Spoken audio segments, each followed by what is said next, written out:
So why did I get started with online marketing in the first place? Well, good question. Well, that question is fairly easy. It's because I don't like listening to people, okay? Especially bosses that I think are wrong. I used to work in corporate America where I was a salesperson. I used to sell tens of thousands, hundreds of thousands of dollars worth of actual products to companies in the IT security space, and I kind of remained in that, but I kind of cut my teeth in sales from telemarketing, oddly enough, okay, and it's ruthless, okay, telemarketing, if you don't know anything about it, it's dialing for dollars, okay, and you're usually selling cable services, internet services, it used to be like that, now today it's pretty much all automated, but it used to be some of the most fulfilling work I've ever done, because when I was a telemarketer, the reason I was a telemarketer is because I couldn't really hold the job anywhere else. This is where, drug addicts and ex-convicts would get jobs, and they would still be able to kind of do what they wanted. It attracted a certain level of person for the call centers that I worked at. There was even one when I used to be a drug addict. There was one where we would snort cocaine under the keyboard of our computers. The bosses knew. It was an open floor plan where you had those stupid cubicle dividers, and you tried to keep it hidden because you didn't want to be completely open about it, but they knew, they were engaging in it too. Degenerates galore, okay? I'm not glorifying it. It's just, it's ironically funny that this stuff actually goes on in certain workplaces. And I always used to tell this story, okay? I was so good at telemarketing and selling internet and cable television packages, I was able to sell cable TV to an actual blind man, okay? And let me tell you this story, okay? Now, I didn't know anything about sales. I was taught by a sales trainer, and these are kind of some of the old school things that are just, they are principles that last a lifetime, right? And it always remains true. So how I sold a blind man cable was this, okay? He sounded old on the phone, and all I had was information about where he lived and things like this. And he lived in Minnesota when I lived in Minnesota. And I made a few assumptions based on his age that it told me and the way he sounded. And I'm like, okay, this guy's probably got some grandkids. So I said, listen, John, you have grandkids, right? And of course, he then says yes. And I go, listen, they come over, they're, wanting to play for so long, and then you're just tired and you want to take a break. How nice would it be if you could just put on the Disney Channel or Nickelodeon, put on their favorite TV show, and you get to just enjoy sitting down with your grandkids and enjoy some entertainment on your television that you clearly have in your home, because he said he listened to the stories on the TV, but it connected with him in such a way where he goes, okay. I couldn't believe it, okay? I just thought I was going through the motions. I was going through the motions, and I was being legitimate about my interaction, but I was like, there's no way this blind guy is gonna buy cable television. And sure enough, he did. And that's really the day that solidified for me the skill of rhetoric and selling to people in direct response, because that's just over the phone direct response. That's all it is. And I honed my skills, read a bunch, took so many sales trainings, became a sales trainer to really just sales principles that can help sell anybody anything if you understand the psychology of how sales works, okay? So now that's kind of what I do online. I teach people through different mechanisms and different formats on how to sell online to make money. And the reason I got into this business is because when I started working for corporate America, there's so many politics. There's the buddy club. There's the good old boys club, depending on the companies that you work for. Especially in the tech business, there's always these various groups of good old boys that stick together that are in high level management, even C-level executives, where they just get away with some of the dirtiest things. And I got to tell you, I've got some corporate scary stories to tell for some of the companies I work for. I mean, these men are married, they're high earners, they're C-level executives, and they're hanging out with prostitutes and doing all sorts of cocaine. They're abusing funds, and everybody kind of knows it inside of the company that I'm working for. We all chattered, but I hurt myself, but that's not the best way. I had a lung infection, and the lung infection caused me to essentially lose all oxygen. And I'm at work and I'm getting worse each and every day for the course of like a month.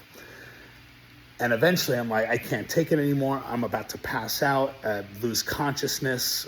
I'm not seeing straight. Things are kind of going black, and my oxygen levels were terrible, okay?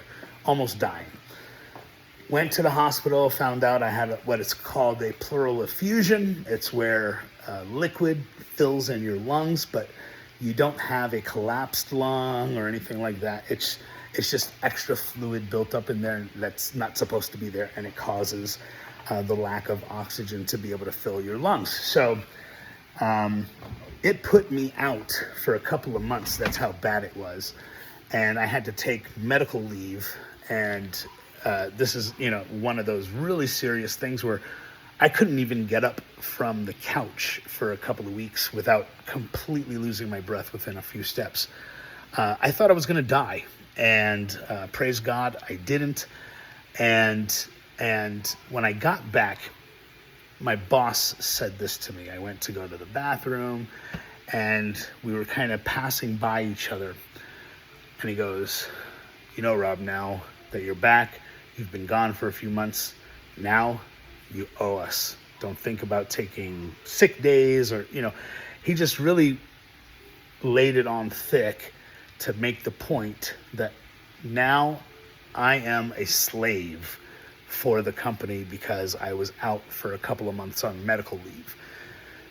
That day, okay, I had previously not wanted corporate America. I was just kind of a scumbag anyway during those days, but I turned my life around, found Christ, decided, corporate America is the way to climb the ladder, take care of my family, things like this. So I decided to get in corporate America, and I very quickly found out why I didn't like that place to begin with. And I'm not talking that, jobs are bad, having bosses is bad, but the majority of interactions and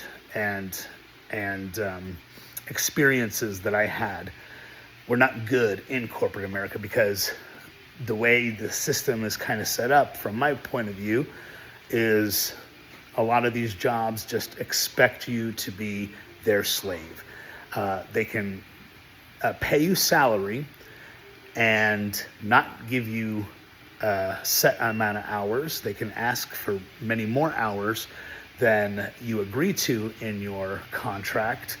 And the fact that it's not written down in your contract that you only have to work 40 hours a week, even if it is, I've noticed, they will abuse the fact that you have the job and they're paying you, and now it's like they've done you a favor. And I'm as capitalist and as ruthless as you can get, as the saying goes, I'm a capitalist pig. But there was no humanity in the jobs, especially in sales, that I just didn't like. And some people can cut it. I was not one of those. And then one right after the other, the same kind of scenario in each job thereafter. And I just had a bad attitude, and probably sinfully so, where I shouldn't have been. But I had a bad attitude about it, and I couldn't take it anymore. So I was like, I need to find a way out. And Online marketing is what I found sitting at my corporate job, searching for, ways to make money from home. And I found affiliate marketing. I still love affiliate marketing, still do affiliate marketing, but it was my first introduction in my way out. And the first product I actually bought was a sales page, a funnel builder. And I still own it to this day. This was like 10 years ago. Still running. It was a LTD. Made my leap of faith, bought a little course with it. And that's what got me started in online marketing. Now I test everything. I love testing. I love it almost more than doing the thing, because I like to see what advice people have and if it works, if the things they teach are valuable. And what I do is I'm a serial purchaser, but I do the things, but I don't do it the whole way through, meaning I don't take it and run with it. I love to test, and I love to share with people what works, what doesn't, and help them save money at the same time. By learning the skills myself, I can then pass those skills along to you guys with some uniqueness from the things that I've learned through taking so many different courses. And I have proof. I've continued to show you guys, ask about Rob Reese. People will tell you in my space, in the Make Money Online niche, that I'm fair, I'm honest, and I actually teach things that are not junk. So that's a little bit about who I am, how I got started with the online business. If you guys have any questions, please feel free to let me know in the comments section below. Would love your follow, would love a share, and of course, if you have any questions, put them down below, and I'll create videos directly answering your questions. Okay, guys, take it easy. It's Saturday. Go enjoy the day. It's sunny outside. I might go in the pool. So we'll see you later. Bye.